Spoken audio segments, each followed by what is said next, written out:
Hi, Waith.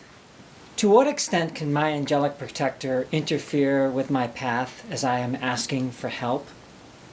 Oh, yes. This brings up one of the most challenging of situations. For an angelic protector is meant to protect, indeed, as the name indicates. However, we must be asked for protection in a specific situation. We cannot simply interfere. There is a very big difference between interfering and helping. So if we are asked, then it is open in terms of what we can do. If we are not asked and we see a potential for danger or the need for our assistance, we walk a very thin line, as you would call it. For we can catch you if you fall. However, we cannot prevent you from falling, you see, unless you were to ask us.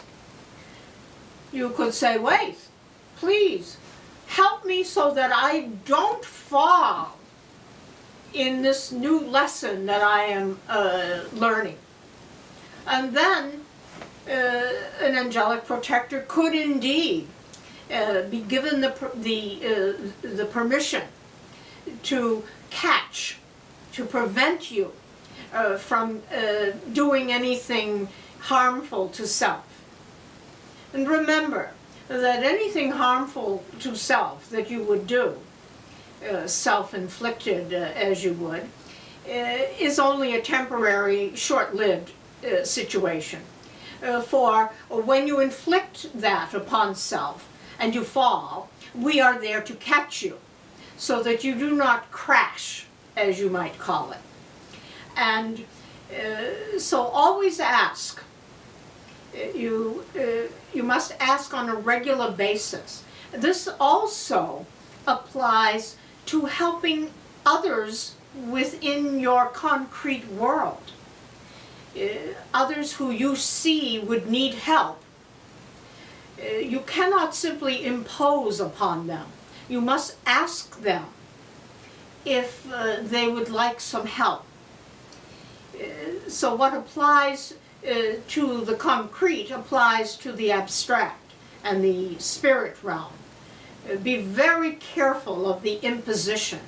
It is a challenge for us in the angelics when we see an entity who is ready to create harm to self, to do something about it, to say, "Oh no, we can stop that." Well, unless we have been asked, we cannot. And thus, when you see a friend or a loved one about to take on a particular behavior that you know from your own experience can be harmful and create an outcome that is dangerous or negative, you cannot interfere. You must let that energy walk their path. And this is what angelics must do. And the angelic is also in charge of, if you will, the spirit guides. For spirit guides are not as trained to stand back as the angelics are. And the angelic then has to keep their eye, if you will, on the spirit guide who might want to rush in and help before realizing the implications of stopping an entity walking their path. So it is about imposition, and it is about catching and keeping safe. Thank you very much, Waith.